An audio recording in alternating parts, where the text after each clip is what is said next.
electrical choir. We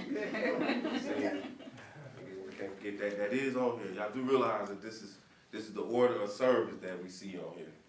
All right, well, so after the choir selection, we're gonna go into the lesson. So anyway, we today we got a class called Lucifer, the devil, the fallen angel. So I'm gonna explain to you why I named it this. I was holding a conversation with a brother, and he was trying to tell me that Lucifer and the devil were two different people. Now, this ain't what the Bible teach. But when you start messing with these other writings and these other mythologies and stuff like that, it's gonna steer you down that, irregular path. Okay.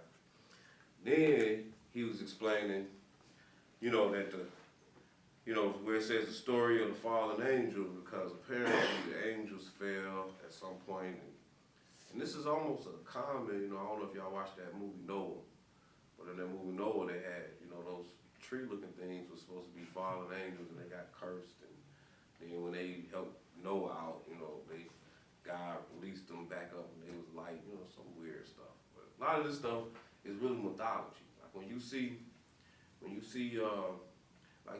Hercules is supposed to be like the son of Zeus, and then the son of some earth woman.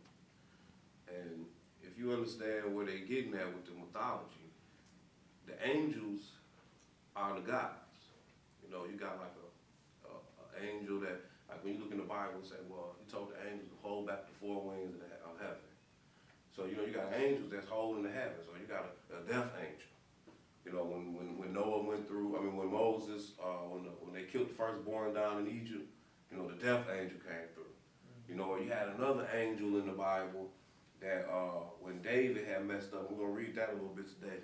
When David had messed up and counted the children of Israel, and David chose that as his punishment, he said he looked out, he seen an angel with a sword in his hand. So you got all these different, you got Gabriel, you got Michael the archangel. Well, what mythology does is take the angels and make them to be gods. Now, technically, according to the Bible, you can call the angels sons of God. So if you're a son of God, that make you God. That don't make you the most high God. When you start looking at God, you got to start understanding that we're talking about a species type. And you say, well, what do you mean, Jediah? You just called that. No, God, the name for God, we understand is Jesus. And we understand that there's two in the Godhead right now, the Father and the Son. But one day we hoping to become God. So therefore, when you understand, you hoping to be born man, then you die, and then you're going to be born again, and you're going to become God. You're not going to be the Most High God, but that's the type of body you're going to be. That's the type of being you're going to be. Okay? So what mythology has done is has taken bits of the truth and, put it into legends and stories. So now you get all this, such and such is the son of, this guy, Harold, slept with another person, and you got all these, they got all these guys sleeping with each other, but the reality is that ain't how it works.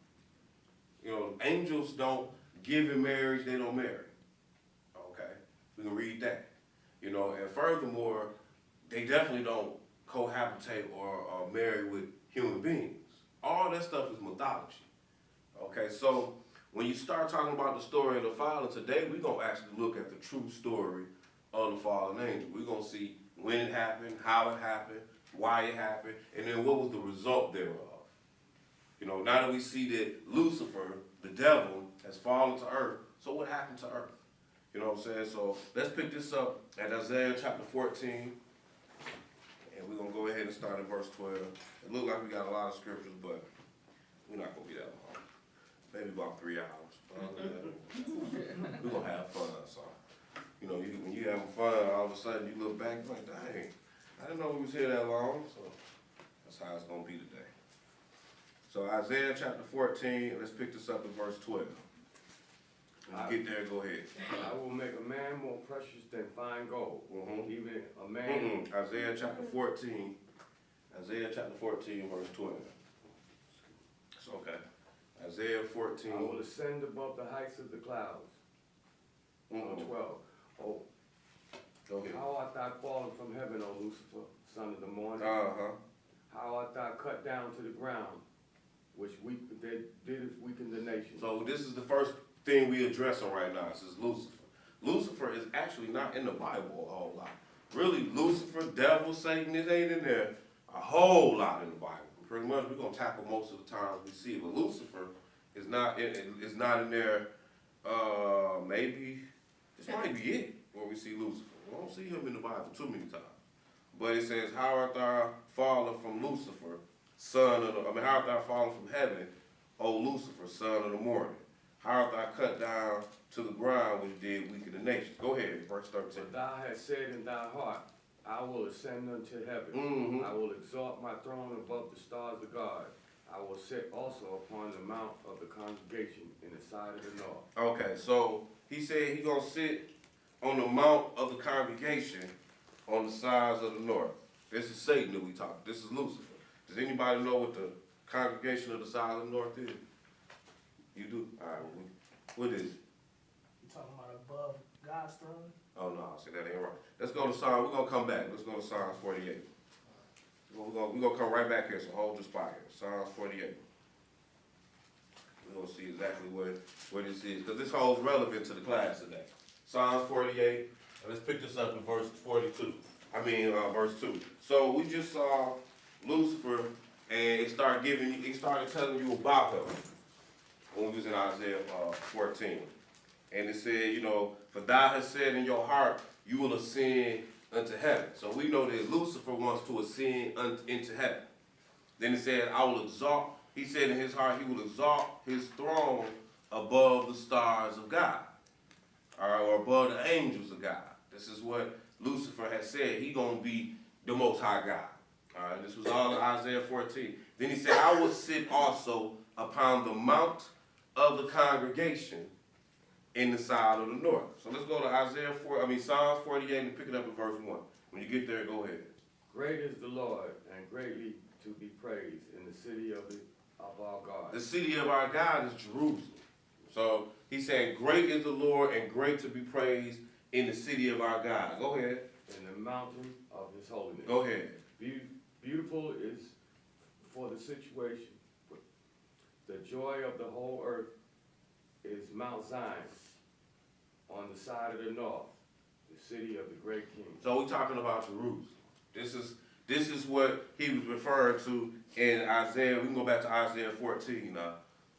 Call it here Zion, but we see in the city of the great king. And we understand that the city of the great king is Jerusalem. We can see that when we go to Matthew chapter 6, when he say swear, or Matthew chapter 5, when he say swear not, by oath or by your head, or then he said, swear not by Jerusalem, for it is the city of the great king. All right, so Jerusalem is the city of the great king. So going back to Isaiah 14 and picking it up in verse 13, he said, for thou hast said in thy heart, I will ascend into heaven. So this is what Lucifer said. I'm gonna be up in heaven. Then Lucifer said, I will exalt my throne above the stars of God. I will sit upon the mount of the congregation in the sides of the north. So he said, I sit in Jerusalem. Now we just did the Lord's Prayer. And we see in the Lord's Prayer, say, our Father which art in heaven, hallowed be thy name, thy kingdom come. So the kingdom is supposed to come to this earth. This is how the Lord has established it and set it up. Well, when it comes to this earth, Jerusalem will be the capital, where we know Jesus is going to actually come, sit, and dwell. Well, Satan is saying, I want Jerusalem. And we're going to see that by the time we're done with the class, how he's going to try to take Jerusalem. Okay, because he still feels this way. Because Jerusalem is the ultimate place to rule the the world from. Excuse me. Definitely not the United States, the same crap. When we start talking about ruling the world, and because when you understand geography, they don't call it the Middle East for nothing. It's the way you can get from all the way on Western Europe to Eastern Asia, going through the Middle East. It's the central location to the world, is where Jerusalem is. So this is where, when the Lord come back, he's going to set up, according to Zechariah chapter 14, he's going to set up his kingdom right there in Jerusalem. Well, this is where Satan wants. All right? Verse 14, go ahead. I will ascend above the heights of the clouds. I I will be like the Most High. So this is all what's on. The question that was asked is, "Oh Lucifer, how wilt thou fall from heaven?" He like, look, man, he said he's ascended. For thou hast said in his heart, I will ascend into heaven. I will exalt my throne above the stars of God. I will sit upon the mountain of the congregation of the sides of the north. I will ascend into above the heights of the cloud. I will be like the Most High. These are the reasons why Satan got kicked out of heaven, or Lucifer got kicked out of heaven. All right, verse 15. Yet thou shalt be brought down to hell, to the sides of the pit. And we're going to comprehend that too. He said, yet you got brought down to hell. That means that Satan is in Hades somewhere, or Lucifer is in Hades somewhere right now? But we're going to understand where he is. And the answer is no. He's right here on earth. See, hell is a term that's describing a condition. If you was walking around on streets of gold, trust me, when you walking on dirt, concrete, it's hell. Just like if you was a rich and a millionaire and now you on drugs on Skid Row, that's hell. So this is the same thing that, Satan, it says, yet thou should be brought down to hell. And we're going to see it more clear to the sides of the pit. All right. So now, building off of that, let's go over to Ezekiel chapter 28. Ezekiel, and again, we're learning about Lucifer, the devil, the story of the fallen angel. And the reason we chose Lucifer as the name is because we started in Isaiah 14. And, Lucifer is one of the names that the world be getting mystified about. Oh, this was his name before, before he fell from heaven, and it means light bearer. To be honest with you, I don't know what it means. It means it's the devil to me. But, I know what they say. That is what they say. And, somebody was saying, well, he was supposed to be the light bearer before he got kicked out of heaven. I said, well, who he bringing light to? And God, he clothed in light. When you see him, when you get into the kingdom of the Father, they say it ain't going to be no need for no sun or no moon because, God, the Father and the Son will be the light thereof. So you don't need no light. Who he bringing light to? Other angels? I don't know. But at any rate, we're going to learn a little more about him. So let's go over here to Ezekiel chapter 28 and pick it up at verse 11. When you get there, go ahead.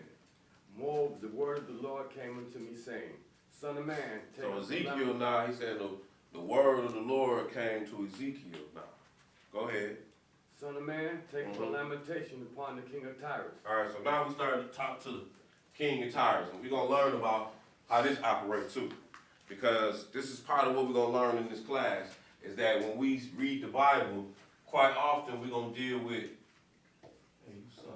we're going to quite often deal with the spirit that's behind, the individual. And you're going to see what we mean by that in a minute. So go ahead, he says, Son of man, take a lamentation against the king of Tyrus. And say unto him, Thus said the Lord God, Thou sealest up the sum full of wisdom and perfect in beauty. So he's talking to the king of Tyrus, and he's saying, you sealing up the sum, you full of wisdom, and you perfect in beauty. Go ahead. Thou hast been in Eden, the garden of God. So now he's talking to the king of Tyrus, and he said that you was in Eden, the garden of God.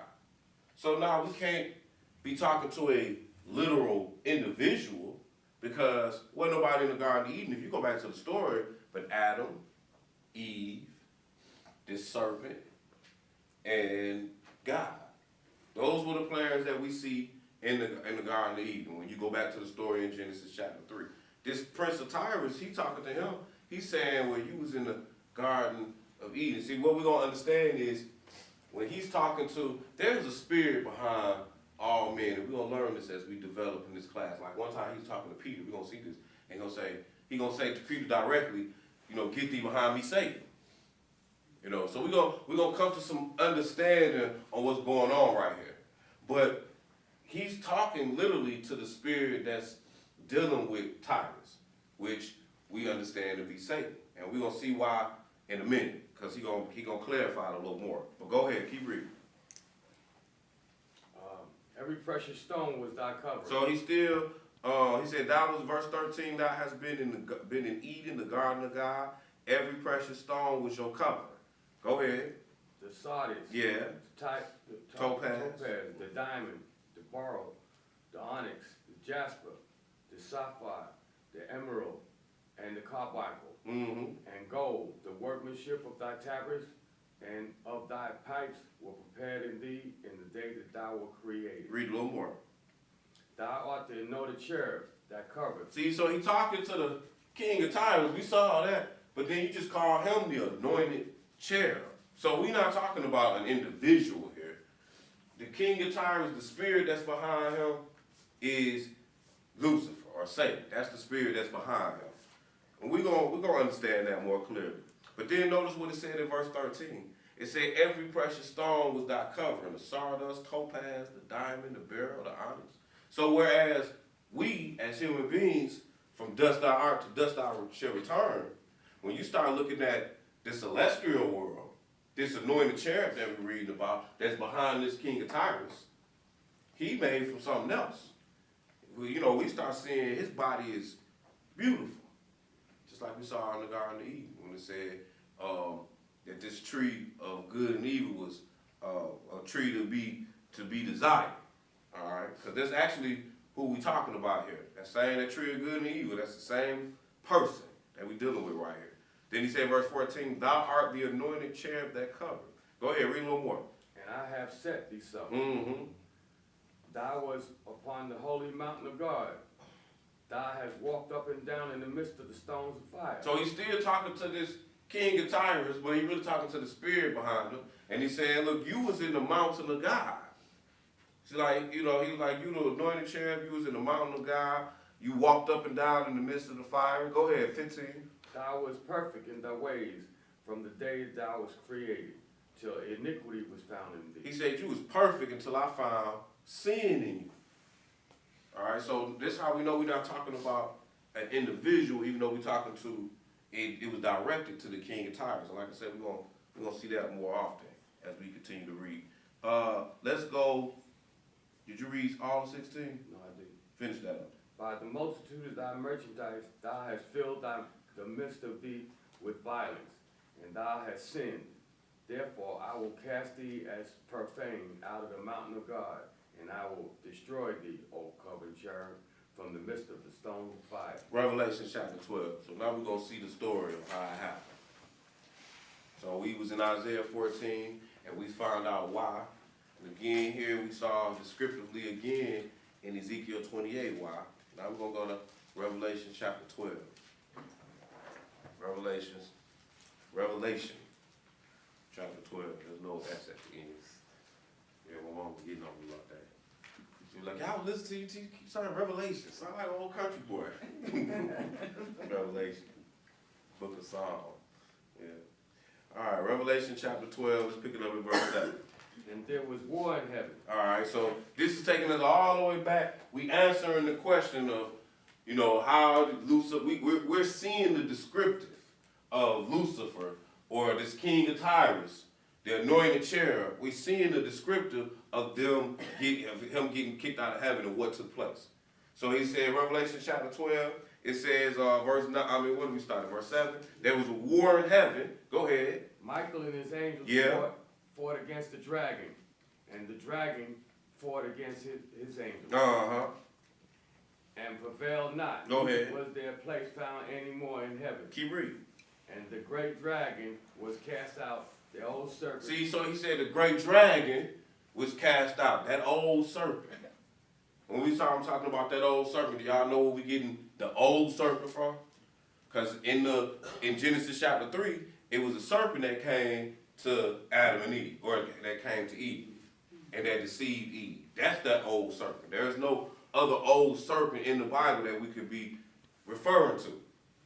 Okay? So he says here, that old serpent, this is how we know that, in Genesis, that person, this is how we putting all the pieces together. Because the world will try to tell you that this Revelation chapter 12 didn't happen, it happened later or something. They're trying to confuse you. This happened at the beginning of times. This happened before Adam and Eve got here. Because they're trying to play you like it happened at another time. All right? So he said that great dragon was cast out, that old serpent, go ahead. called the devil Yeah. and Satan. Right. So that old serpent that you saw in the Garden of Eden was the devil or was Satan. All those names apply. Go ahead. Which deceiveth the whole world. And we see that he has deceived the whole world. Just like we saw, the world, like, it's funny because, where was I yesterday? I don't know, I was somewhere, but when I was inside I was at the grocery store. I'm like, dang, they already started with the Christmas music. Day after Thanksgiving. You know what I'm saying? Like the whole world to see it, like they just went on autopilot. I was going to pick him up, and I was like, dang, he out there in the country. I'm like, dang, they already got their Christmas lights up. Like people that, as I'm approaching to where he is, I'm like, dang, that's quick. I'm like, at least, but I'm saying the world is on autopilot because Satan has deceived the whole world. I was in that deception too. Unless we was born in the word, we was in that deception, one way or the other. That's what you learn. You learn that Satan had a hold on you in some type of capacity. So he said that great dragon was cast out, that old serpent called the devil and Satan, which deceived the whole world. Go ahead. He was cast out into the earth. Mm-hmm. And his angels were cast out with him. So it said here, he was cast where? To the earth. So when we saw before that it said he was cast to hell, this is hell. This earth is hell for him. Because you living way up here in heaven, streets of gold and, everything's all beautiful. And that's, I bring you here with this type of weapon? Like, no, this is hell. That's what this is. So he said, but then watch what else he says about him being here on earth. Talking about Satan. Go ahead. And I heard a loud voice saying in heaven, now is come salvation and strength and the kingdom of our God and the power of his Christ. Mm-hmm. For the accuser of our brethren is cast down, which accuses them before our God day and night. So dude was a terror up there. I guess once he flipped the script, wanted to be more than what he wanted to be, I guess he was just a problem in the heavens. So much a problem, he was able to convince a third of the angels to roll with. I don't comprehend that. We here with God. We got a numeral amount. I don't know if you read. I don't know if I got that in here, but that's in Hebrews chapter 12. Meaning or Hebrews, 12 I think it is. Whereas the amount of angels is unnumberable. Meaning there's probably enough angels for you to more than angels than stars. You look out there, you can't never count all these stars. All right, and this guy, this serpent, that old serpent, dragon as we see. He even managed to take a third of these angels with him. He was really on you see what it said? It said, and now has come salvation. Like, then they needed salvation in heaven. It was getting that bad up there. I can't possibly imagine. But then, when I began to look at earth, I can kind of imagine. I was watching young boys videos from my hometown, Detroit, Chicago, and they were just showing the rap videos. And I'm sitting there and I'm like, dang, they showing, giving you 15 seconds of the song, and they showing you, the artist. And after about the fifth, so on one for Detroit, it was like, man, they're gonna show you about 20 artists. After about the fifth one, I called my wife down. I said, watch this, Raquel. How come these young men, from age 15 to about 21, 22, I'm like, watch this. How come every clip of the video they're going to show you these boys going to have pistols? Like it's a toy or something. You know what I mean? When you read the Bible, tell you the love of many going to wax cold. I'm like, this place is getting horrible. People just getting killed like it ain't, like it's a joke or something. And we're not even just talking about even, black on black crime, that's something that we don't like, but that's something that we know about. But now it's getting to the point where now, it's reverting back to the Gentile killer. I know y'all might have seen the video about the guy who got shot in Chicago like a year ago. The police opened fire on dude. He might have had some mental issue. He walking down the middle of the street. They pull over. Once they stop, they see him. Unless you cut the camera, which I doubt. They just seem like once they got the car, they start. I'm like, dang, really? That's how we do this? And I'm like, you figure, give me an opportunity to, do right. But the point that I'm getting at is, the earth getting so bad, and there's a reason for that, that maybe I can imagine, I can, get that brother, man. He tired, he tired, He's snoring a bit, man. Take it a little walk. He did a lot of driving, so he's excuse me, but you ain't gonna snore me today. But anyway, what we're getting at is, so, and it's a reason why the world getting this way, but, so I guess we can imagine what it started to get like in the heavens. You know what I mean? Because it had to get pretty bad there for them to say, now is salvation come. So let's get back to this book. Where we at? Verse 11. Go ahead, read verse 11. And they overcame him by the blood of the Lamb, and by the word of of their testimony. Go ahead. And they loved not their lives unto the death. Keep reading. Therefore rejoice, ye heavens, and ye that dwell in earth. So no, this is what it said. Rejoice, ye heavens, and ye that dwell in the earth. Go ahead. Woe unto the inhabitants of the earth and of the sea. But notice what it said in there. Woe to the inhabitants of the earth and to the sea. Like, woe to us. Because he was up there causing havoc. What you think gonna happen when he get here? Woe to us. Go ahead. For the devil is come down unto you, having great wrath, because he knows that he have but a short time. It's going over to chapter 18. So he's saying the devil down here, and he was raising hell in heaven. Well, now he gonna raise hell on earth. And that's what he's doing. So just know when stuff getting horrible out here, the devil on his job. That's what's going on. The devil is on his job. Revelation chapter 18. Let's pick this up in verse 1. When you get there, go ahead and read. And after these things I saw another angel come down from heaven, having great... So, the book of Revelation is we could almost say watching TV. Like he's having a vision. So it's not like this stuff is taking place while he's watching it. It's just the Lord is taking him and he's showing him stuff that's going to happen. Okay? So now he's saying, and after these things, at chapter 18, verse 1, I saw an angel come down from, and then also understand about Revelation as you continue your study and you understand that it's a vision. And sometimes some stuff he's showing him is for a purpose. Like one time they're going to show the throne and you're going to see saints by the throne. It's serving a purpose. Because God is in heaven. There's no saints sitting by him right now. It was just serving a purpose. Okay? So right here he said, after these things I saw an angel come down from heaven, having great power, and the earth was lightened with his glory. Go ahead, verse 2. And he cried mightily with a strong voice, saying, Babylon the Great is fallen. So this angel is like, Babylon the Great is fallen. We're going to understand the king of Babylon is Satan. We're going to see that though. But he said Babylon the Great. So this revelation took us all the way to the end. And he like, Babylon the fell, right? Go ahead. Is fallen and is become the habitation of devils and the hold of every foul spirit and a cage of every unclean and hateful bird. Go ahead. For all nations have drunk of the wine of the wrath of her fornication, and the kings of the earth have committed fornication with her, and the merchants of the earth have waxed rich through the abundance of her delicacy. All right, so a few things we see here. He said Babylon, in the end is going to fall. He's just telling you that it had become the habitation of devils and the hold of every foul spirit. That's why we see any wickedness that you can imagine, there's some evil angel that's conjuring this crap up.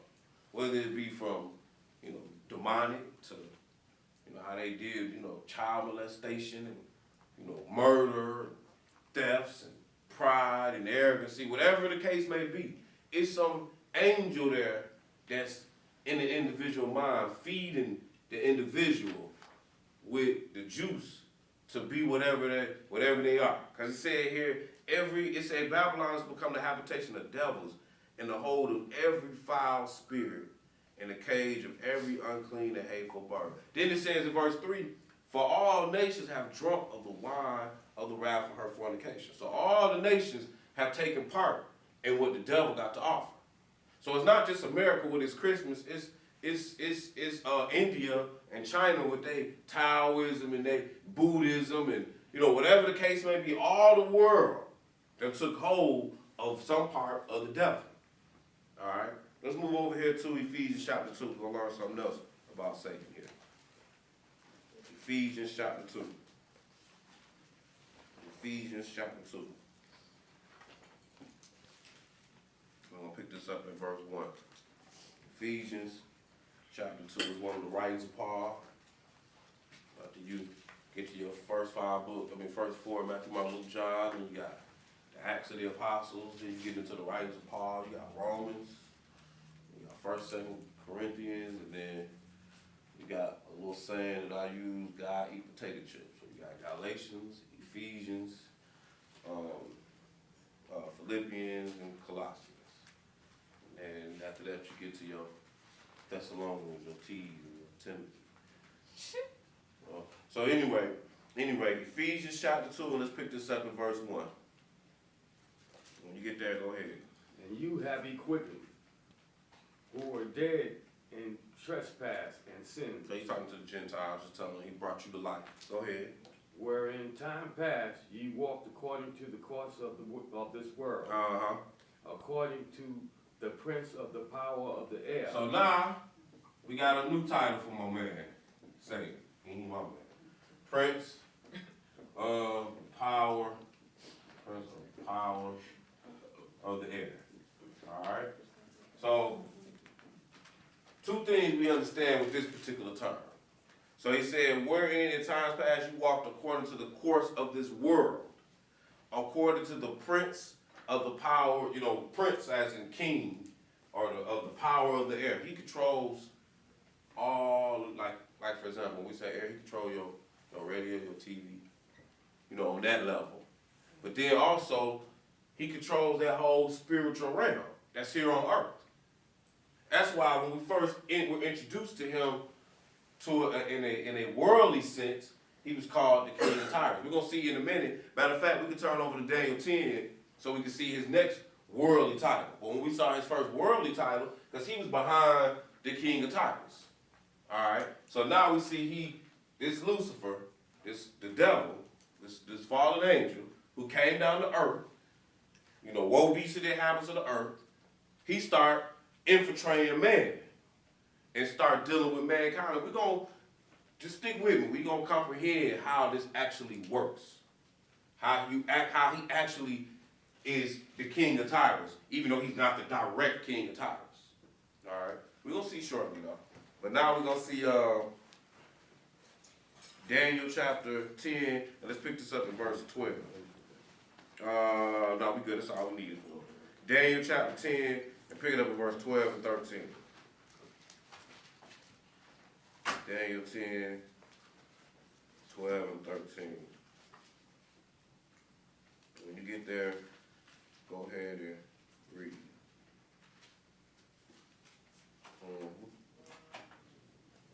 Go ahead. Then said he unto me, Fear not, Daniel, for from the first day that thou didst set thine heart to understand and to chasten thyself before thy God. All right, let's do a little rehab here. So in Daniel, at chapter 10, verse 1, saying the third year of Cyrus, king of Persia, the thing was revealed unto Daniel, whose name was called Belteshazzar. The thing was true. The time appointed was long, and he understood the thing, and had understanding of the vision. In those days, Daniel was mourning 3 full weeks. I ate no pleasant bread, so he got on the fast. I ate no pleasant bread, neither came flesh nor wine in my mouth, neither did I anoint myself, at all, till 3 whole weeks was fulfilled. So he was fasting for 21 days. In the midst of him fasting, he saw a vision, and somebody touched him. So he skipped down to 11, and he said unto Daniel, a man greatly beloved, understand the words that I speak unto thee, and stand aright, for unto thee am I now sent. So somebody was sent. Actually, an angel was sent to Daniel. Okay? And when he had spoken this word unto me, I stood trembling. And then said he unto me, Fear not, O Daniel. This angel was talking to Daniel. He said, Don't be afraid, Daniel. For from the first day that thou didst set thy heart to understand and chasten thyself, that's what he was doing when he was fasting, in the middle of 12, chasten thyself, before thy God, thy words were heard, and I am come for thy words. So this is what Daniel, somebody is coming to tell Daniel about what he's praying about. Gonna help him understand whatever. Just like when we get on our knees, we pray to God. You know, the Lord gonna send you an angel to help you understand something. You might be like, well, I ain't never seen no angel. Right. But what happen is you'll begin to continue to study something. Or maybe, you know, depending on what you ask them, let's just put it on the biblical term. So you want to know about the 70 weeks a day.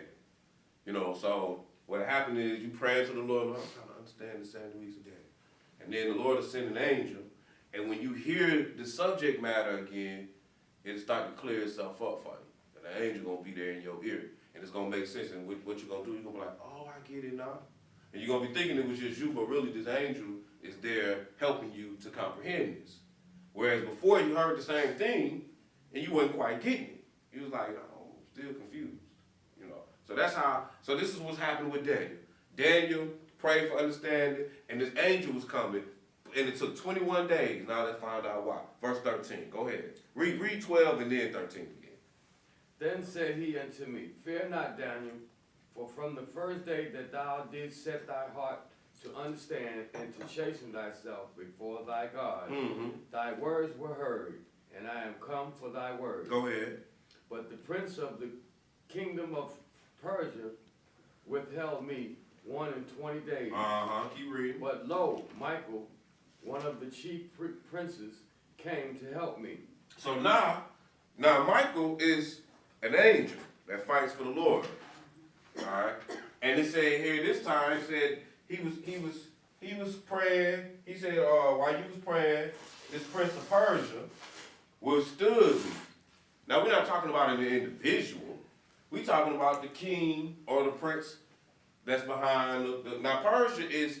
Remember, we was in Daniel chapter 10 at verse 1, the 3rd year of Cyrus, king of Persia. Persia is the ruling empire at this particular time. So he said, the prince of Persia withstood me for this many days, and Michael had to come, because Gabriel was trying, and this is what happens when you pray a lot of times, is that Satan is trying to stop your prayers from getting to the Lord. And the Lord, it's a whole bunch of other stuff going on in the spiritual world. That's why y'all sisters are told, cover your heads. Because there's other stuff going on in the spiritual world. Angels. It's an innumerable amount. They out there, you know, you got angels that's around you, just like we're going to see with Job in a little bit. You know, Satan was trying to mess with him. He said, well, sure, you got a hedge behind, protecting him. See, angels of God encamp around the godly. All right? Whereas, you know, when you see somebody like Charles Manson or some of these, you know, crazy folks out here, they got other angels that's around them. But it's an innumerable amount of angels all around. You just don't see them. Sometimes you can get to see them. It's a story in the Bible where a man and they was coming, this in Kings, I think. They was coming to fight them. And Elijah or Elisha, one, I'm not sure. I have to go read it. Elisha. And he told him, he said, open up the young man's eyes, because there's more people that's fighting for us than for them. And when he opened up his eyes, he looked up in the heavens and saw a whole bunch of fiery chariots. Right, they was already there. You just don't see them. So that's how the spiritual world works. So even in this story, Daniel was asking for understanding. God sends him Gabriel, the prince of Persia. Satan is, and we're gonna definitely get some more clarity on how we getting called king of tyrants and we getting called these other titles. How are you so sure this is Satan? We're gonna see clearly before we're done. But this Satan is trying to block those prayers. And then the Lord got other angels, like Michael, who come on the scene like, man, I got this. We're gonna stop him from blocking these prayers so Gabriel can go and do his job. See, all these angels that exist, they have jobs. They do work. All right? They work for us actually. One way, in some capacity. So let's go over here to our next scripture now, which is 2 Corinthians chapter 4. 2 Corinthians chapter 4. We're going to check this one out now. 2 Corinthians chapter 4. And when you get to verse 3, you can go ahead and get started. But if our gospel be hid, it is hid to them that are lost. So it said, you know, like how we go out here and we preach the gospel to people, and people don't get it. You know, tell them like, man, Christmas, there's no really Christ in Christmas. Jesus not, you know, the Bible don't tell you to celebrate his birth. You know, whatever your spiel is, you gonna tell somebody during this Christmas season that I don't celebrate it. You're gonna make mention of that. But it said if your gospel that you preaching to them be hid, go ahead, keep going. In whom the God of this world hath blinded the mind. No, read that verse again. Start it over. I'm sorry. But if our gospel be hid, it is hid to them that are lost, in whom the God of this world hath blinded the minds of them which believe not. So notice what it just said. It said the God of this world. So this is also who the God of this world. This is all who Satan is. All right. Let's go over here. I know we got more scriptures on here. We won't need them for this. They on here for you to read when you do your homework. But let's go over here to Matthew chapter 4. We slowly getting there, y'all. By the time we get to Psalms 109, we'll be able to jump to a new ship. So we almost there. Matthew chapter 4. And I'm one of them type of teachers that kind of like, you know, you gotta pay attention to the whole way through. By the time we're done, I would have created a whole picture or brought all the things into evidence, and you'll be able to build your case after that. Because, you know, like this stuff here, I still ain't really, in my mind, like you might already understand and see, but, you know, when it said King of Tyrants, what was we with that? Ezekiel 28, it didn't say the devil. Or when we saw the Prince of the Power of the Air, it didn't say the devil. You know, it described some characteristics, like when we saw the King of Tyrants, you know, the anointed cherub using the garden of God. We can reason that. But I want us to understand that these conversations was going on to different people at different times. I want you to see that it was that the prophets who came and talked to these people was really talking to the spirit behind these individuals. And we're going to prove that, though. That's the beauty of it. The Bible is going to allow us to prove that. So, because what happened is a lot of times we'll do this in our own life. You know, you'd be like, somebody like, you know, y'all married sisters. So let's say, you know, your husband come home, and he just ain't acting himself no more. I mean, he just, you like, man, this guy is tripping. Like, I look at everything he asked me, what is his problem? Man, acting like the devil. Because that's the spirit that jumped in them. They didn't physically go in them. But and so the stuff that's coming out of his mouth, you're like, I can't believe he just said that. You know, like, really? It be the devil that be in people sometimes. You see? So now when you sitting in rebuttal, and this is what we're going to about. We get to Ephesians 6. That's going to be the last thing we talk about. But when you sit in rebuttal, you're not arguing with this individual like you think no more. You're arguing with that spirit that's behind that individual. So there's a way to defeat that spirit. So that's why I say by time, that's the last scripture where we're going to really be able to put all that together to comprehend that, on what's going on in that spiritual world. See, this is the key. In order to defeat your enemy, you got to know your enemy and know how he operates. This is what we're learning today. We're learning Lucifer and how he operates. All right? So the first things that we're learning about him is that he was called the King of Tyrants, Prince of the Power of the Air. That's an important one. You know what I'm saying? That's why when you cut your TV on, ain't nothing right. That's Satan world. You know, he's Prince of Persia. When the Persians was leading the world, he's the God of this world. Another place he was speaking to the king of Babylon. I think that was Isaiah 14. We just didn't read it. That's my fault. But he's the king of Babylon. All right. But let's go now to Matthew 4. Pick it up in verse 1. And when you get there, go ahead and read. Then was Jesus led up of the Spirit into the wilderness to be tempted of the devil. All right. So this is Jesus. He here on earth. And the devil is about to tempt him. All right. Go ahead. And when he had fasted 40 days and 40 nights, he was afterwards hungry. So he had just got baptized. And see, here's the thing about Jesus. Jesus' job is to come to this earth and to walk a perfect type of life and shed blood for your sins. Because sins got to be shed. Blood got to be shed for sin. You know, something got to, just like back in the Garden of Eden, when Adam and Eve died, they had put on some fig leaves. The Lord killed an animal, made coats of skin. Blood has to be shed for sin. Jesus is that ultimate blood sacrifice. All right, but at the same time, he got to walk this life as a man and take upon all the temptations that man has to encounter. Well, there's a temptation that only one man, or we can say two people, ever dealt with, and that was to deal with Satan face to face. Adam and Eve did back in the Garden of Eden. Matter of fact, let's just jump over here real quick. Let's go to Genesis chapter 3. We're going to see that a little bit. Genesis chapter 3. Genesis chapter 3. And we're going to come back to Jesus shortly after this. Genesis 3, pick it up at verse 1. When you get there, you can go ahead and read. Now the serpent was more subtle than any beast of the field, which the Lord God had made.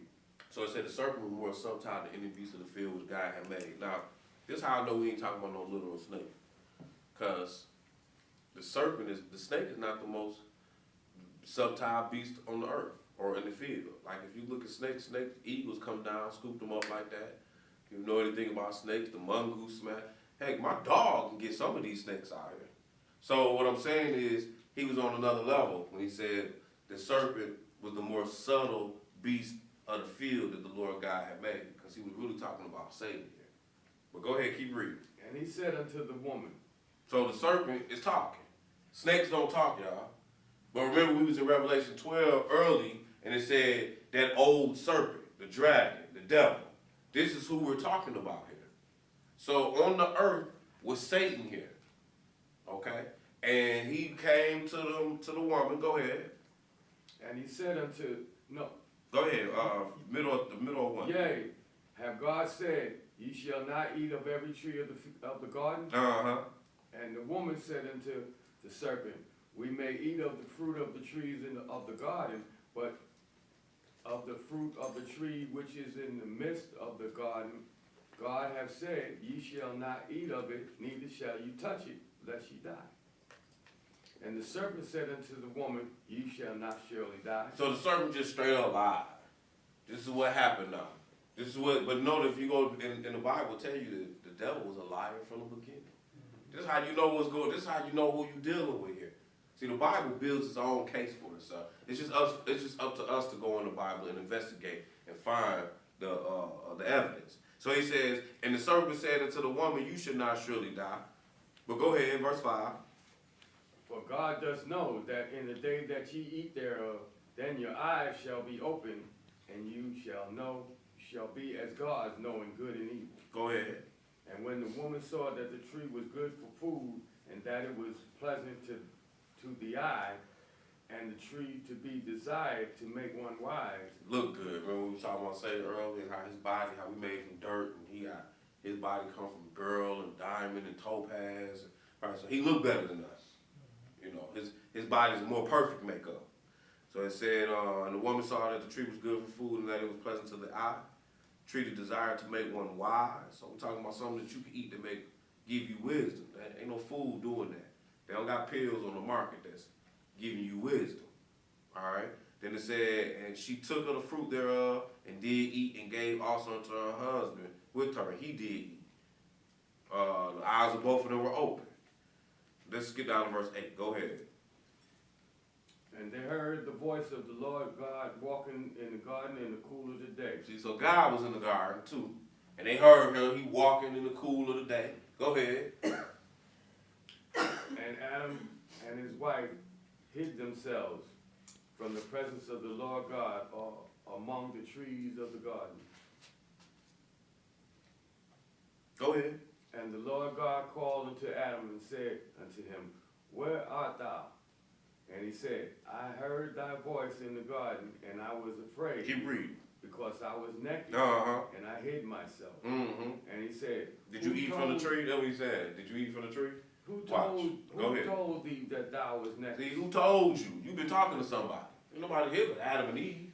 But then watch what he said after he asked him that. Go ahead. Hast thou eaten of the tree where I have commanded thee that thou shouldst not eat? Okay, and then from then on, we end up getting kicked out the garden, so on and so forth. So the point that we getting at is that Adam had to deal with Satan. That's who this serpent was that was there. This serpent was Satan. This tree of good and evil, this was the serpent. When she gave him the fruit, she was giving him information from this serpent. All right? So when Jesus is on the scene, back here in Matthew chapter 4, and he got to be tempted like all the rest of the men that ever lived, where Adam and Eve had to deal with Satan one-on-one. So this is why Satan comes to Jesus here after his baptism, so he could deal with, Jesus one-on-one. All right? So back to Matthew 4, we started off in verse 1. It said, "Then was Jesus led up into the spirit into the wilderness to be tempted of the devil." Go ahead. And when he had fasted 40 days and 40 nights, after he was hungry. Go ahead. And when the tempter came to him, he said, if thou be the Son of God, command that these stones be made bread. Go ahead. But he said, but he answered and said, it is written, man shall not live by bread alone, but by every word that proceeded out of the mouth of God. So Jesus did something that we're going to learn about the end of the class. Satan come to him, he say, if you be the Son of God, turn these stones into bread. Then he was like, it's written, man don't live by bread alone, but by every word that proceeds out of the mouth of God. Okay? But notice, Satan here is the tempter. Keep reading. Then the devil took him up into the holy city and set him on a pinnacle of the temple, and said unto him, if thou wilt be the Son of God, cast thyself down, for it is written, he shall give his angels charge concerning thee, and in their hands they shall bear thee up, lest at any time thou dash thy foot against a stone. Go ahead. Jesus said unto him, it is written again, thou shalt not tempt the Lord thy God. Okay, now watch this one. Now this is going to help us understand all of this stuff we see in here. Go ahead. Again, the devil took him up into exceeding high mountain, and showed him all the kingdoms of the world and the glory of them, and said unto him, all these things will I give thee, if thou wilt fall down and worship me. So he telling him he taking him to all the kingdoms. And if we would have read this story, I think in Luke, he say these are all his these are all his kingdoms to give. They have been given to him. To give to whoever he want to give them to. And so he's telling the Lord to bow down and worship him. Now, of course, the Lord going to rebuke him with the word of God. But what we're getting at is these kingdoms, the king of Tyrus, king of the power of the air, that's prince and king is the same thing. King of Persia, the king of this world, like these are all things that were handed to Satan when he got here. Because see, God up in heaven, if God is up in heaven and Satan is here, there's nothing that can stop Satan while he's here. Until the Lord is like he said, I'm making your enemies your footstool. And the first move that God does when he returns is throw Satan in prison. Otherwise, he's going to be doing the same thing he was doing up in heaven to start with, wreaking havoc on the earth. But he said, all these kingdoms are his. Let's go over to 1 Peter. Let's go over to 1 Peter and pick this up at the next one. Told him all he had to do was sit down and worship him.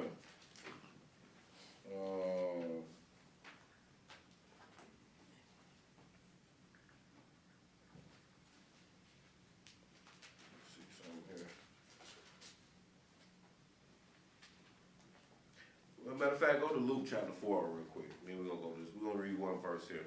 Picking it up at the same place, though. Luke 4, verse 5 and 6. That's what we're going to read. So we're reading the same story. I just want you to see it from this perspective. Luke chapter 4, verse 5 and 6. Luke chapter 4, verse 5 and 6. I'm changing my paper too. get there, go ahead. And the devil, taking him up to a high mountain, showing unto him all the kingdoms of the world in a moment of time. Right. And the devil said unto him, all this power will I give thee, and the glory of them, for that is delivered unto me, to whomsoever I will give it. So he's just telling them, like, all the power and the glory of these kingdoms, they have been given to Satan. So that's why when we start talking about, you know, these different titles right here, because he is the man that's behind all these people, or all these governments. So that means he gave the Bushes, and the Clintons, and the Reagans, and the Obamas, they see. And the Kennedys, they see. The Gorbachevs, and all these Fidel Castro. Satan has put them there. All right? Let's go over here now to 1 Peter chapter 5. 1 Peter chapter 5.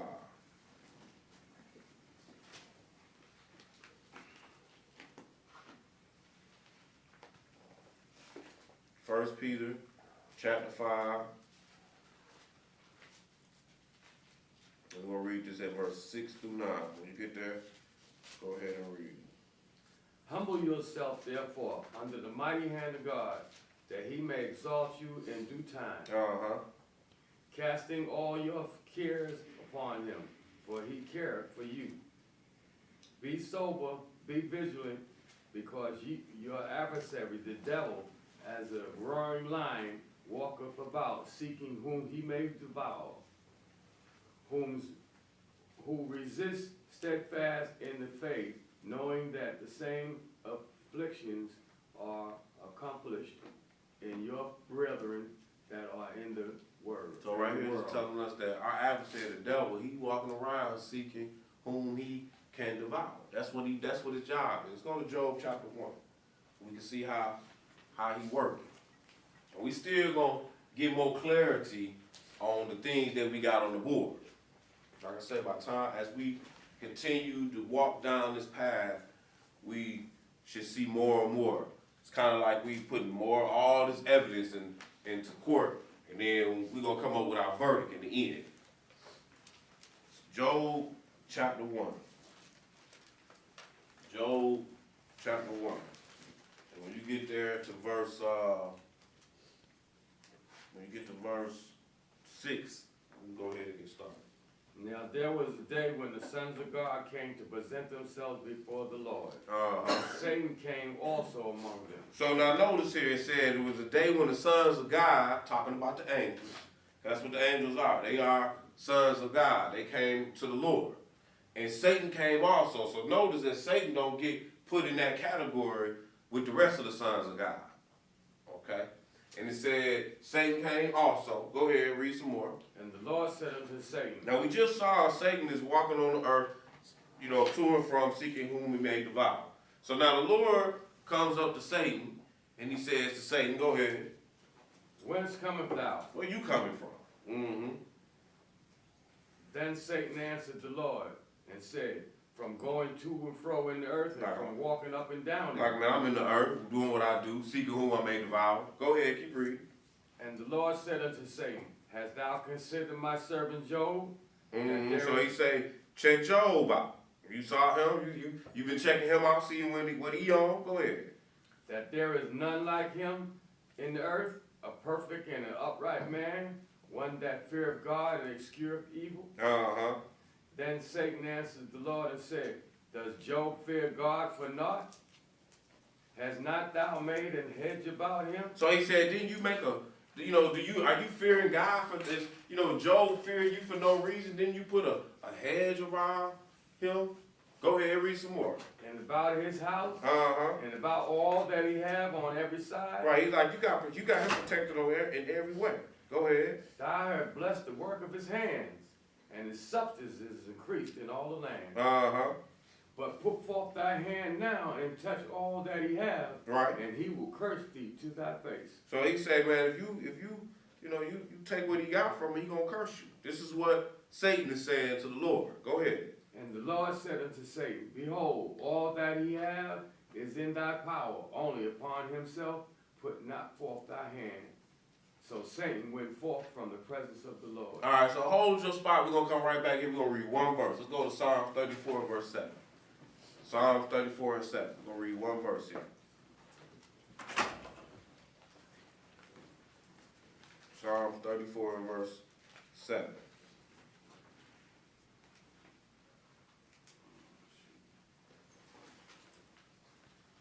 Psalm chapter 34 and verse 7. I want you to read this one verse here so we can get some understanding. Go ahead. Mm-hmm. The angel of the Lord encamped around him, around about them that fear him. All right, so we just making sure we're putting that out there on the table that when you fear God, angels of God gonna be around you. Around you. All right. So going back to Job and his story, it said, do Job fear God for naught? That's the question that's being asked. Because he was like, you got, you got an encampment around him. Basically, you got a bunch of angels around him protecting him. So he, and the Lord said unto Satan, whence comest thou from to and from? Then the Lord said unto Satan, hast thou considered my servant Job? That's verse 8. Verse 9, and Satan answered the Lord and said, we in Job chapter 1, do Job fear God for naught? Has not thou made a hedge about him and about his house and about all that he hath on every side? So he got angels around him, protecting him. Then he says, thou hast blessed the work of his hand, and his substance is increased to the land. Verse 11, read that. But put forth thy hand now and touch all that he hath, and he will curse thee to thy face. Uh-huh. And the Lord said unto Satan, behold, all that he hath is in thy power, only upon himself put not forth thy hand. So Satan went forth from the presence of the Lord. All right, now we're going to read something else in this part, and then we're going to go to our next verse. Job was going through hell on top of hell. So let's go over here to chapter 2, and let's look at verse, say, as the Lord skin for sin, save his life, we took the posture. Verse 9. Okay. We just look at verse 9. So Job went through more hell, more and more hell. As a matter of fact, he lost his kids, house caught on fire, didn't put a disease on him. All this is Satan. Like when somebody gets sick, that'd be Satan too. You know what I'm saying? Like that's why you see Jesus sometimes he was healing the sick. And he would say, your sins are forgiven, things like that. All right? So Satan put all this stuff on Job. Now watch what his wife say. Go ahead. Then said his wife unto him, dost thou still retain thine integrity? Curse God and die. Go ahead, keep reading. But he said unto her, thou speakest as one of the foolish women speaketh. What, shall we receive good at the hand of God, and shall we not receive evil? And all this did not Job sin with his lips. All right. Now, if you remember at the beginning of the story, when God was talking to Satan, he was like, he said, Satan answered, do Job fear God for naught? Hast thou made a hedge about him? But he told him, put forth thy hand now and touch all that he hath, and he will curse thee to thy face. This is what Satan said to God. That, now follow me, Satan telling God, Job gonna curse you to your face. So his wife here on earth is saying to Job, man, you gonna go through all this, you gonna keep your integrity, curse God and die. That's because Satan done got it hurt. You know what I'm saying? That conversation took place in heaven. We just privy to it because it's in the Bible. But the same thing that Satan said to God is what this woman told Job. And Job rebuked it though. See, you got to understand that when Satan get inside people, you got to rebuke it. That's all. You can't. Job don't even seem like he mad. He's just like, man, when when Satan forth from the presence of the Lord and smote Job, put a boils on him, that's verse 7. And he took a potsherd and scraped himself, that's verse 8. Then said his wife in verse 9, unto him, doest thou still retain thy integrity? Curse God and die. But he said to her, thou speakest as a foolish woman speaketh. What shall we receive good at God's hand, and shall not receive evil? And all this did not Job sin with his lips. All right, so let's go on over to our next verse now. Let's go to Luke chapter 22. Luke 22. Luke 22. So I just want you to see how Satan was in this system. And how do we know? Because the words that she said was the words that Satan said. Just like if God is in you, the words God say is going to be the words that you say. Works just the same. You know, that's why sometimes they say, it's a proverb in there that say, a word spoken in the right moment is like gold and apples on a picture or something. You know, like basically a timely word or something spoken at the right moment or something to that effect. Because, you know, like somebody might be feeling really bad and you come by and you comfort them. That's what the Lord would do. That's what Proverbs is saying. You know, like, so whereas on the flip side, shoot, she was like, just curse God and die. That's what Satan is telling you to do. But in all of this, the heavens is working through man. That's the moral of what we're getting at. All right? So let's look over here at Luke 22 and let's pick it up at verse 1. And when you get there, go ahead. Luke chapter 22 and verse 1. Now the feast of unleavened bread drew nigh, which is called the Passover. And the chief priests and the scribes sought how they might kill him, for they feared the people. Then entered Satan into Judas Iscariot. So now Satan then entered into Judas Iscariot. So now, some people feel like when we're talking about inner, that you literally got something inside you. But we're going to find out, we're going to learn today, that's not how that works. We're going to see more clearly. Let's go over here to our next, do we need to read the rest of this? No, we don't need to read the rest of this. So let's go over here to our next one. So Satan entered into Judas Iscariot. Now let's go to Matthew chapter 16. Matthew chapter 16.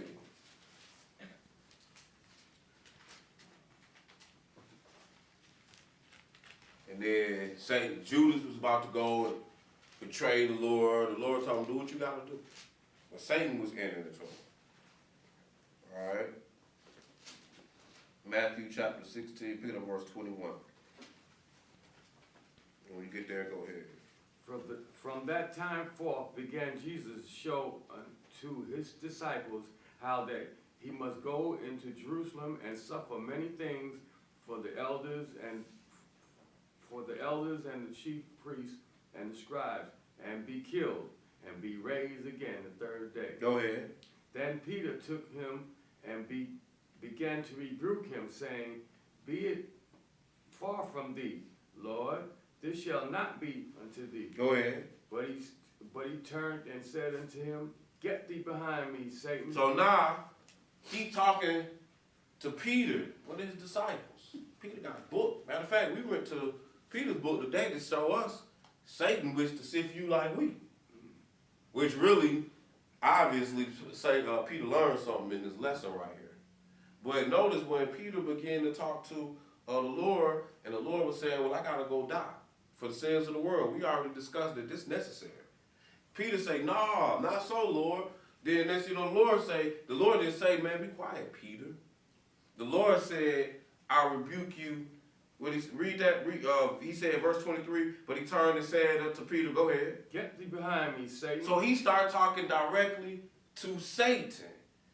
This is what we had going on all these other times when we was reading. Even though we was holding a conversation with the king of Tyrus, we was really talking to the spirit that was behind Tyrus. Just like right now, Jesus is talking to Peter, but he's talking to the spirit that's behind Peter. Get thee behind me, Satan. Go ahead, read some more. Finish that verse. Thou art an offense unto me. But thou hast severed not the things that be of God, but the things that be of man. All right, let's go over to, we're going to skip that Zechariah. No. Let's go on to Zechariah chapter 3. Zechariah chapter 3.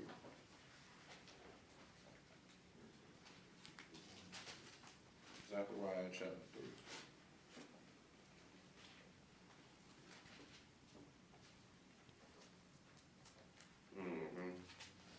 Yeah, we reading it because I want you to see, because we got to learn that these demons don't be inside you. And see, it's funny too because people be thinking like, just got on drugs and they was, what's that, the angel dust, I think that's the drug, one on, where people get extra strong, you know.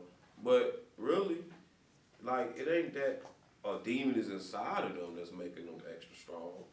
It's that, you know, the demon is fooling with their mind and allowing them to, you know, I guess tap into some extra strength. Like, I don't, you know, I can't, you know, I just know this much. I know the Lord gave Samson the ability to be strong. You know what I'm saying? And when he cut his hair, he was weak.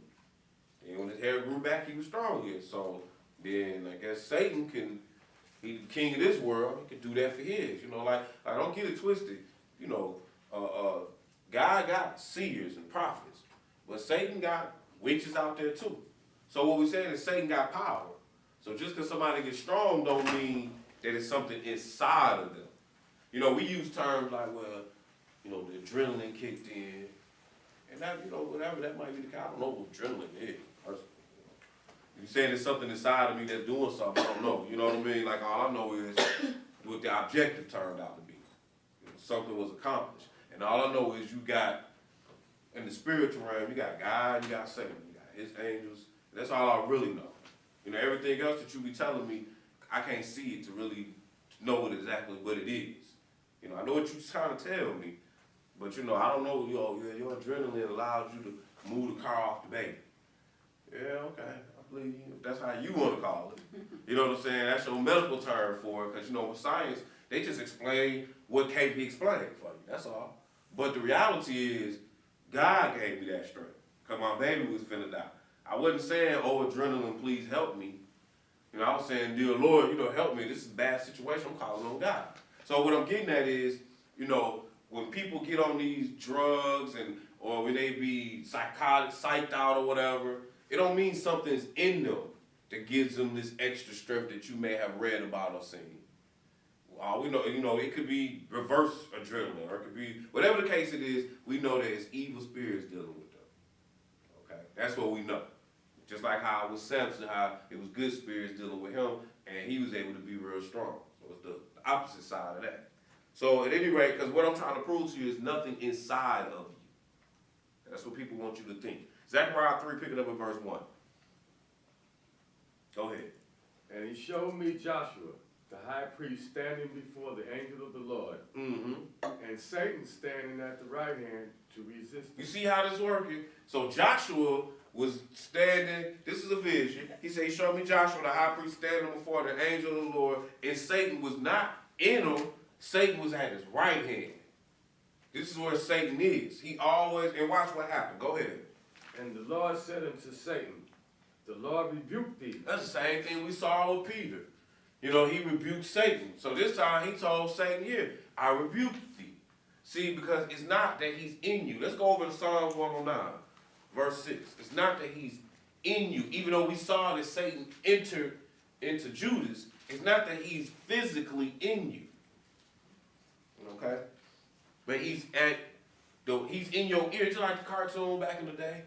You know, you might have watched Tom and Jerry. I think they did a lot. And, you know, Tom go after the mouse. And he would always have these two angels sitting by his ear, one saying do the right thing, the other one saying doing the wrong thing. Like, now they showing you this, but in reality, you don't get to see them angels in your, but that's where they are though. They're not in your head. You know, there's nothing inside here, but there's a piece of flesh up here. You know, but there's something, and then it's funny too, because most of the time you refer to this as being your conscience. You're like, well, you know, consciously I knew that wasn't right. You know, the angels talking to you, telling you, you know, don't do that. But you will say it to you, but you tell yourself, like, man, you know you wrong for saying that. You know you can't. You know, like we were talking earlier, when sisters say, these are penis. You know what I'm saying? Like, yeah, all right. They see the other sister say, what was the word we use on? Oh, compliment. Yeah, like, oh, okay, there we go. We found some justification because we don't want to steal. Because it's in our mind, these angels are like, we don't steal. We definitely aren't about to steal on the Sabbath day. You know what I'm saying? While we at church. You know what I'm saying? Just say, ain't none of this finna work. You know what I'm saying? But this is all the Spirit of God that's in you. But it's these angels, because remember we read angels of God they camp around the godly. So if you got it, you might got, if it's a numerous amount of angels, you might got 20, 30,000 angels around. You might just have one. I don't, I can't tell you, I can't see them. You say, you follow what I'm saying? But still, they're around you, and they with you. Like how we talked about guardian angel. I mean, that might very well be the case. If you serving God, he might just be guarding you, protecting you. So, but on the flip side, let's look at this Psalms, where we at? 109 verse 6. And let's start at verse 4, and we'll read into it. Go ahead. For my love, they are my adversities. Adversary. Go ahead. But I give myself into prayer. And they have rewarded me evil for good, and hated me. Wake up, bro. And hated for my love. Set thy a wicked man over him, and let Satan stand at his right hand. So notice what it says. He said, for my love, they are my adversary, but I give myself unto prayer. Then he said, and they have rewarded me evil for good and hatred for my love. This is really Jesus talking. Then he said in verse 6, set thou a wicked man over these people, and let Satan get in them. No, he said, let Satan stand at the right hand. Because this is where Satan is. He's not in anybody. Although we saw Satan enter Judas. And we saw when the Lord was talking to Peter, he said, get thee behind me, Satan. But he's not in any of us. He's just standing right there convincing you. Because and think about when we was reading that Daniel chapter 10, and we saw that when Daniel was fasting, how Gabriel was coming to him, but then Michael had to come because the king of Persia, the prince of Persia, which was Satan, was trying to stop him from hearing that prayer. Right, like we talking about, none of this happened inside of you. You see, it was all this was going on, like it's real. When you start saying it's something inside of you, you make it almost fairy tales. Like now we can really comprehend. Okay, you get on your knees and you pray to God way out there somewhere, and now angels get to work. See, that makes more sense to me now than for me to just be like, I pray to God, and then God hear me from way up there. There's so many of us here, all at the same time. Like, how many ears does God have? You see, and then it took 21 days. That's why I didn't get my answer right away. Because Satan trying to block it. So it's good that you keep angels around you. Because the more angels of God you got around you, the safer you are. Because Satan is running to and from the earth trying to destroy us on a normal basis every day. It's like when you leave my house, Cam probably can bear witness to it. He probably didn't pay attention to that. When you leave my house, there's a sign that sits at my front door. It says, stop. Don't forget to pray. Satan is outside. My kid drew the sign. Because I know when, in my house, we serve God. So I'm not saying the devil don't get in my house. Lord knows that ain't the truth. Right. You know what I'm saying? Because he get in there just like he get in anybody else's. Right. But in my house is more of the angels of God, and I can control that too. Like, I can sit there and cut a class on, and, we can sit here and get in this book, and we can get rid of some of these evil angels. Whereas if you cut that TV on, remember Satan is the prince of the power of the air. Right. Some of them demons shoot. They shooting out the TV. Right. Like, well, they ain't physically shooting out the TV, but now it's like you have opened your door to the vampire. Now you got to open the door to the vampire and let him in. Right. Like, you done open the door, now Satan come in because you getting these pictures that he done put out here in your mind. You getting these visions coming from Satan. So now he can come and you don't let your guard down. Now you done told a couple of angels to go on somewhere that was protecting you. Go on somewhere, I need you. Here comes Satan. That's how all this works. That's why this is an important class, because we can comprehend how this works. So you can see how to protect yourself. All right? So let's move over to the next script, John 8 and 34. Believe it or not, we're almost done. We're going to move fast through the rest of the stuff. John 8 and 34. John chapter 8. And we're going to read that one verse. When you get there, go ahead and read. Jesus answered them, verily, verily, I say unto you, whosoever committeth sin is the servant of sin. Mm-hmm. Okay, so why are we reading this, Jediah? Well, Judas, for example, it was prophesied that Judas was going to be, he was going to betray Jesus. It said here, he that committeth sin is a servant of sin. Like, if Judas, like for example, Judas was a thief, 21 jump. So the Lord was able to use Judas. So it's not like, you know, you serving God, and then all of a sudden, the guy wants some people to get killed, he just gonna use you. Like, no, I didn't work like that. He'll use somebody, you know, like I give an example. So, you know, me and Brother Will, we decided we want to rob a bank. You know, we get that spirit in us. We want to go rob the bank. And we go get one more guy to go with us. And me and Will, we ain't never killed nobody. We have already discussed that we ain't gonna kill. We gotta have guns though. We can't pull off the robbery without a gun. So when we going in here to steal. So we get there to the bank, me, him, and I get away, drive outside. You know, now we getting that aggression going. You know what I'm saying? Because we doing wrong. Right. But we got to do this right to pull it off. So we allowing Satan to rev up in us. And somebody flinch at me and I shoot. Now I done killed them now. So now I started off as just doing a robbery. I probably started off just being a little proud, really. And I was not satisfied with what God had gave me.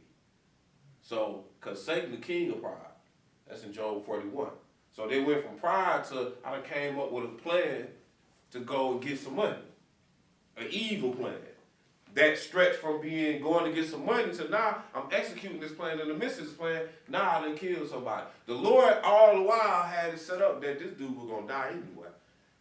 So he used me, but I had to, it's just like Pharaoh. He said the Lord hardened Pharaoh's heart. But Pharaoh's already a proud dude. It wasn't like he was humble to start with, otherwise he wouldn't have been hard. So we go here just to show you that Satan don't just get in anybody. You know what I'm saying? It's you allow that avenue some type of way for him to come in. So he said, again, I'll read that verse. Verily I say unto you, whosoever committeth sin is a servant of sin. Alright? So let's move over to our next scripture here. So we're gonna get some more understanding. Let's go over to Mark chapter 5. We're going to look at this first, and then we're going to get some more understanding on that. Mark chapter 5. Mark chapter 5. We're going to pick this up in verse 1. I think, yeah, when you get there, go ahead. They came, and they came over unto the other side of the sea, into the city of Gadarene. The Gadarenes, to the country of the Gadarenes. Go ahead. And when he was come out of the ship, immediately there met him out of the tombs a man with an unclean spirit, whom had his dwelling among the tombs, and no man could bind him, no, not with chains. Go ahead. Because he had been often bound with fetters and chains, and the chains had been plucked asunder by him, and the fetters broken in pieces. Neither could any man tame him. So he crazy. This one of them crazy people. I mean, this is how we call it. Can't nobody, they can't keep him locked up. Can't nobody keep this dude under control. These the ones that get hit with the taser when the police hit the scene.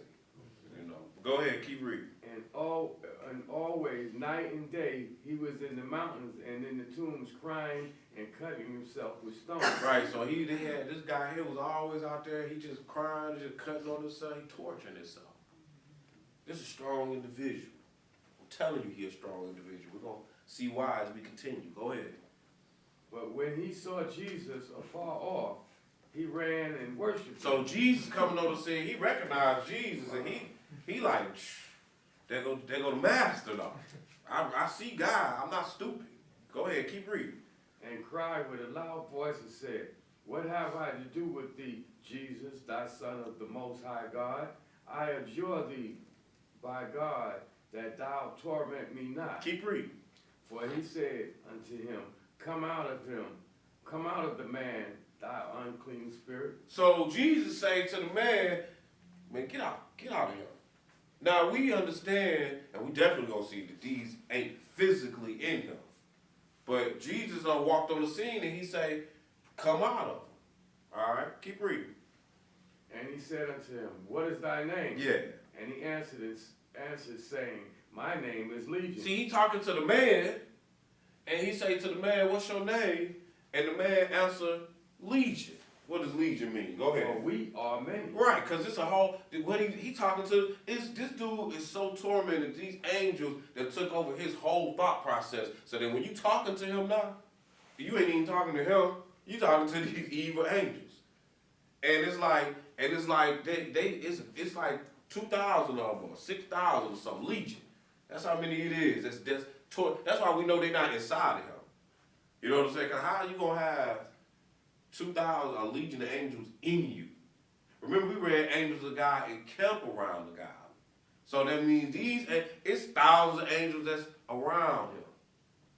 And we're going to see what these angels are going to do in a minute. Go ahead. Verse 9. Read 9 again, I'm sorry. And he said unto him, What is thy name? Uh-huh. And he answered, saying, My name is Legion, for we are many. Right, go ahead. And he besought him much that he would not send them away out of the country. So he tells so the angels that's on this evil guy, like, man, don't send us far. You know, like, cause you got power. You about to make us leave this guy. Cause you've been walking through town making us leave everybody. You know, making all the evil angels get away. So you about to you about to make us leave. Don't send us far. So watch this. Go ahead. Now there was there nigh unto the mountains a great herd of swine feeding. Uh-huh.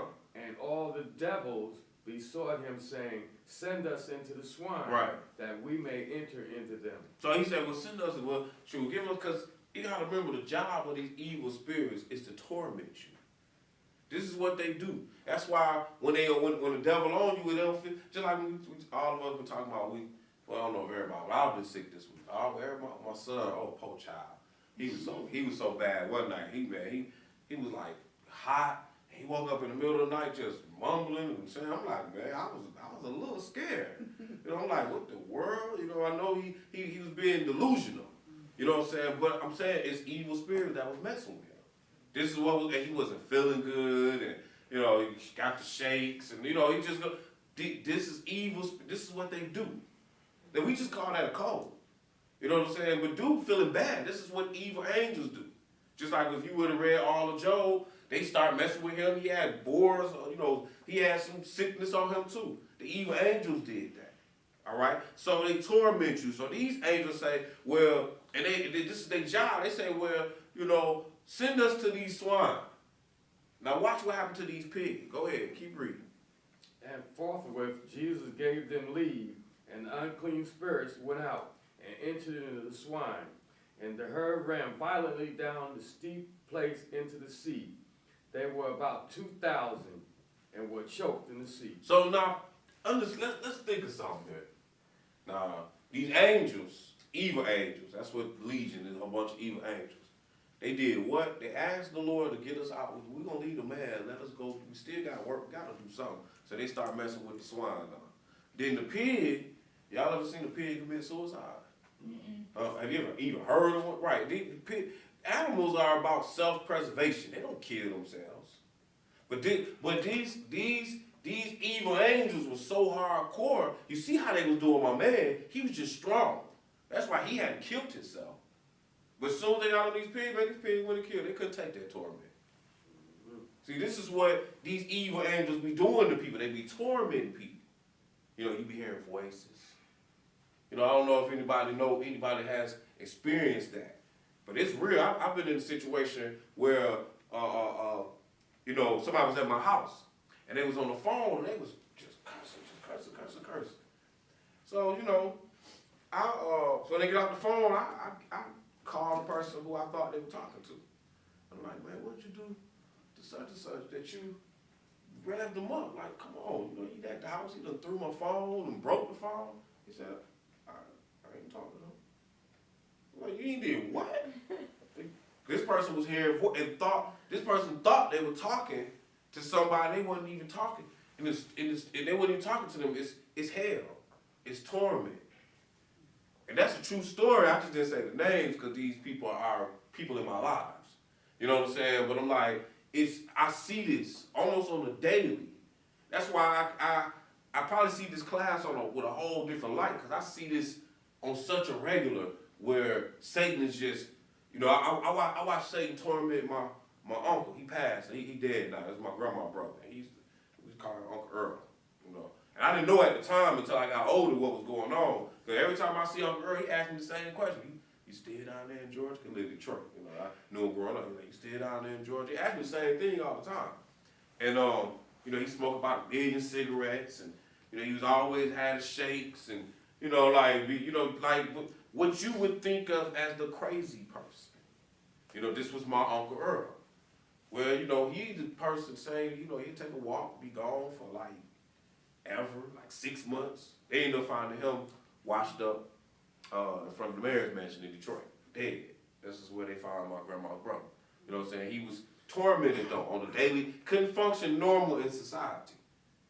I've seen this, and see the funny thing is, with that, where the devil tormenting them. But what we fail to realize though, brothers and sisters, is that the devil be tormenting just everyday folks. It just don't, it's kind of like how you talk about how you got alcoholics and then you be like, well, that's a functioning alcoholic. Cause they can still do some things, or like a functioning drug addict, they can still do some things and function in society. So you might not know they got a problem. That's what most of the people that we see, they like functioning demonic, like instead of being an alcoholic, you got functioning demons on you. You can still function, you ain't crazy. Like, the people that you seen walking up and down the street, but you still got them devils on you. That's why you was at that club the other night and you went home with that dude. You know what I'm saying? And you just, like whatever, like it ain't nothing, like it's normal. Okay? So this is how Satan worked, and then once, back to the book, once Satan came off of this man, he ran into them pigs, and them pigs was like, kill us too. So they ran off into the water, violently. Did you read verse 16? No, I didn't. Read verse 16. No. We don't want to skip that. Verse 14.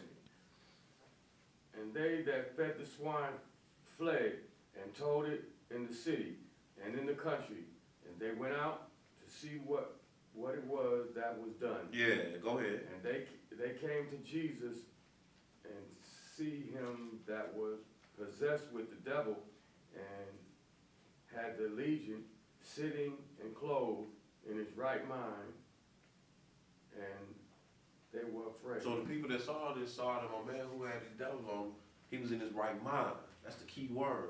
Like, now this is where you go now. You get to your, you see somebody in their wrong mind and in their right mind. Keep reading.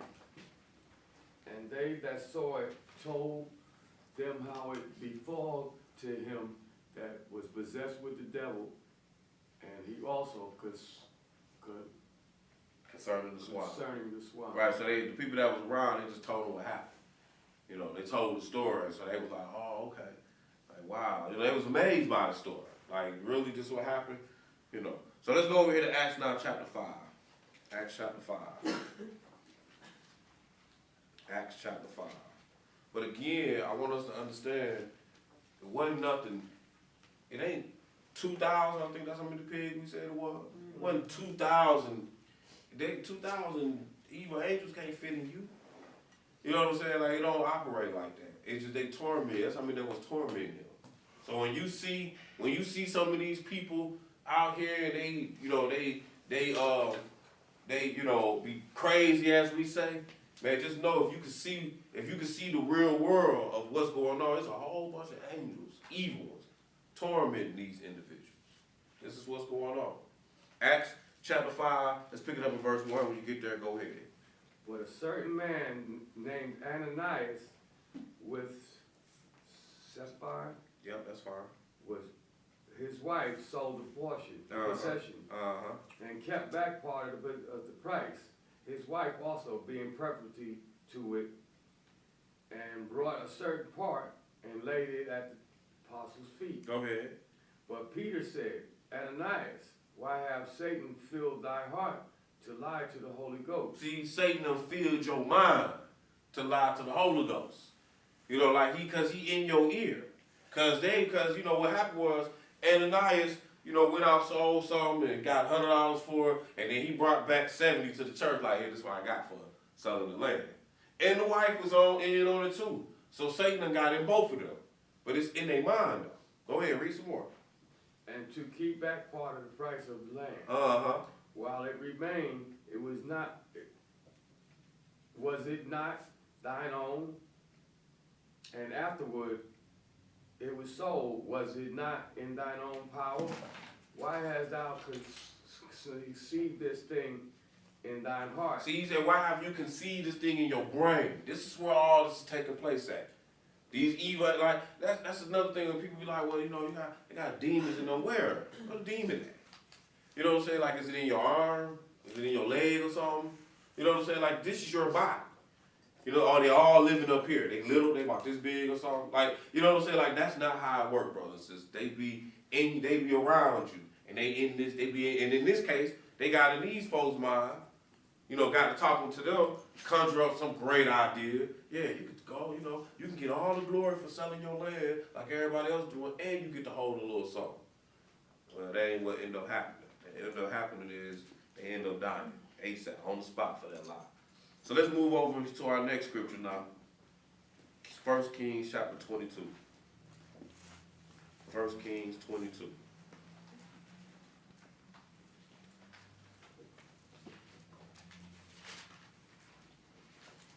First Kings chapter 22.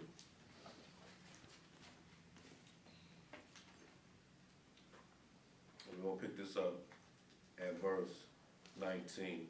I want us to see what happens. This is like the same story that happened in the book of Job. I want us to see what happens in the heavens. That's what we've been today. We've been all up in heaven.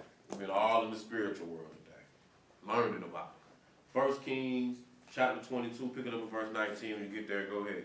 And he said, hear thou therefore the word of the Lord. I saw the Lord. Okay, so let me bring you up to speed.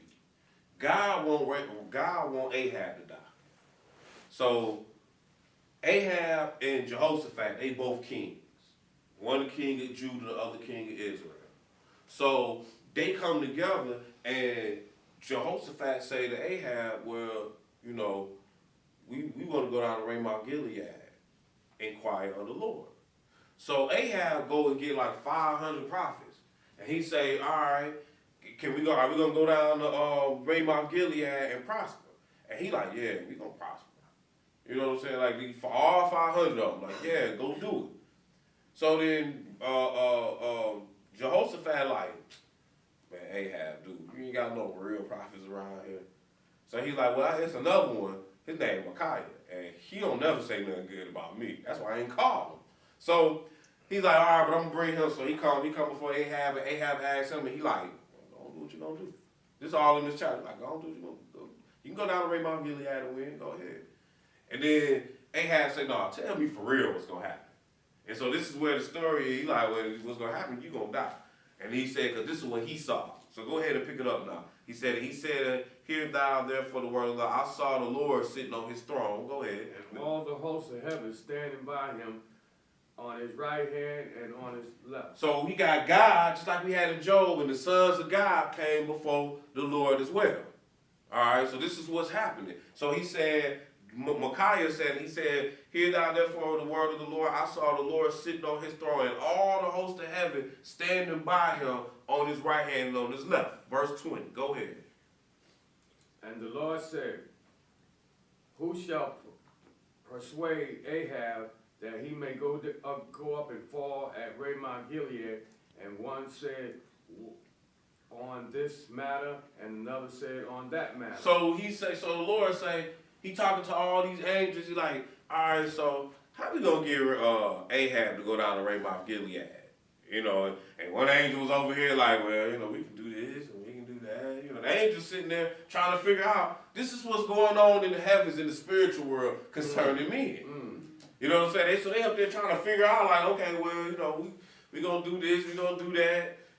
So therefore, let's see what happens. Go ahead. And there came forth a spirit and stood before the Lord and said, I will persuade him. So then all of a sudden one of these angels say, I got you. Lord, I can persuade him. What are you going to do? Go ahead. And the Lord said unto him, wherewith. So how you gonna do this? Keep reading. And he said, I will go forth and be a lying spirit in the mouth of all his prophets. That's the devil right there, y'all. And he said, thou shalt persuade him and prevail also. So the Lord said that'll work. He was like, because this is what the devil saying, I'm gonna be a lying spirit to all his prophets. This is why the prophets was lying to him. And the Lord was like, yeah, that's gonna work. He gonna believe that crap. And so Micah is telling them, this is all what's going on in the heavens. Wow. Yeah, I know, right? Go ahead. What verse are we at? Still at 22. Go ahead. So go forth and do so. That was it. Go ahead. Keep reading 23. Now therefore, behold, the Lord hath put a lying spirit in the mouth of all his prophets, and the Lord hath spoken evil concerning thee. Mm-hmm. All right, so let's go back to verse 6. We're going to just read this. This is one verse. We kind of already talked about it, but I just want you to see how many prophets he put this lying spirit on. Because when he asked him, Jehoshaphat in verse 5, Jehoshaphat said unto the king of Israel, inquire, I pray, at the word of the Lord today. So we saw what happened at first. But when Ahab asked him, this is what happened. So actually what we see here in this chapter happened after what we saw took place, what we just finished reading. That happened at first. It's at the end of the chapter because the prophet is telling them what happened and why your prophets did this. Read this next verse. Go ahead. Then the king of Israel gathered the prophets together, about 400 men, and said unto them, shall I go against Ramoth Gilead to battle, or shall I forbear? And they said, go up, for the Lord shall deliver it into thy hand, deliver it into the hand of the king. So understand, we saw what took place in the heavens. In the heavens, God was like, how y'all gonna persuade Ahab to go down to Ramoth Gilead? That's what we saw. But then, what happened on earth, as just regular people, we don't know nothing that's going on up there, is you went and inquired of your buddies, your friends, you went and got counsel from them, and they said, yeah, everything gonna work out perfect. So I say it like that to put it in a way that you can comprehend, like, look, make sure when you get your counsel from people, you know what I'm saying, that they straight up with the Lord, because you don't know what, that took place in the spiritual realm. Like, they know this. Ahab and Ramoth and Jehoshaphat could not have told you this if that prophet wouldn't have said this is what happened in that world. And so this is the same thing in your life. That's why you be careful who you get your counsel from. But let's go over here down to 2 Samuel chapter 24. 2 Samuel chapter 24. And we're going to pick this up at verse 1. I love this one. So, two books in the Bible written kind of similar. Samuel is, the book of Samuel, the first Samuel is with Saul. Saul is king over Israel. And then 2 Samuel, David is king. And then it goes into the books of Kings. And then when you get into the books of Kings, it discusses all the kings of Israel, north tribe, south tribe. All the kings, because after Solomon, they split up and came north and the south. All the way into both people captivity. That's what kings do. Chronicles just chronicles Judah and was written far later than Kings and Samuel. Matter of fact, it was written after they went into captivity and came back. So we're talking like hundreds of years later. Okay? That's why it can take you all the way into captivity when you read Chronicles. The last chapter in Chronicles, chapter 36, is talking about they went into captivity and was fulfilled, which was written by Jeremiah the prophet. This is all the Chronicles. So Chronicles is an older book. That's why in your Bible it's written afterward. All right? So closer to David's time, this was written about King David. So read 2 Samuel chapter 24, verse 1. Go ahead. And again, the angel of the Lord was kindled against Israel. Mm-hmm. And he moved David against them to say, go number Israel and Judah. Mm-hmm. For the king said unto Joab, the captain of the host, which was with him, go now there through all the tribes of Israel, from Dan even to Beersheba, and number ye the people, that I may know the number of the people. And Joab said unto the king, Now the Lord thy God add unto thee, thy people, how many soever there be, and 100-fold, and that the eyes of the Lord thy king may see it. But why do my Lord the king delight in this thing? So David is saying, now understand what you're reading at first. Chapter 24, verse 1, it says, and again the anger of the Lord was kindled against Israel, and he moved David against them to say, go number Israel and Judah. So God is mad at Israel. All right. And Joab don't even want to do this. Now watch how it's written. Same story in Chronicles. So let's go over here now to Chronicles, 1 Chronicles chapter 21. Now, Chronicles again was written way later. So they wasn't cutting no corners in their story. So Chronicles, after you get the Kings, you're gonna go to Chronicles. 1 Chronicles chapter 21. And we're gonna pick this up at 21 and verse 1. When you get there, go ahead. And Satan stood up against Israel. Oh, wait a minute. This time, it's the same story. We're finna read that verse. Go ahead. And provoked David to number Israel. So at first it said the anger of the Lord was kindled against Israel. This time it just said Satan stood up against Israel to provoke Israel to number. And really, it was really just it's the king. So they ain't want to just flat out say, man, Satan got inside David. Whether through pride or whatever capacity, Satan got in David. And David started to count the children of Israel. Go ahead, read a little more. And David said unto Joab and to the rulers of the people, go number Israel from Beersheba even to Dan, and bring the number of them to me, that I may know it. And Joab answered, the Lord make his people 100 times so many more. Joab didn't want to do it. They be. He was like, man, the Lord make his people as big. Why is this? Go ahead, get reading. My Lord the King, are thou not all my Lord's servants? Why then doeth my Lord require this thing? Right, he's like, man, are all these people God servant? Why is you trying to get God people number counted? Why are you trying to do this? Probably just pride. But anyway, when you read these stories in either chapter, you find out that the Lord ended up punishing David. And then when he punished David, he gave David the option. So I be on this sometimes too, like when I know the Lord gonna punish me, I be like, look, Lord, man, please, like, don't do it like this, do it like that. Because he gave him the option. He's like, he said I could send famine through here, or I could send another nation through here. You have to read the story, but the bottom line, he was pissed at Israel. And he needed something wrong done improper. And so therefore David, it said, Satan stood up. Satan stood up against Israel and provoked David to number Israel. But in reality, Satan entered it. They just the king, so they ain't want to just put it out there bad like Satan got inside the king. Because they did do that on Saul. But we're not gonna read that. That's on here though. That's in that verse. We're gonna skip over these other pieces of Samuel.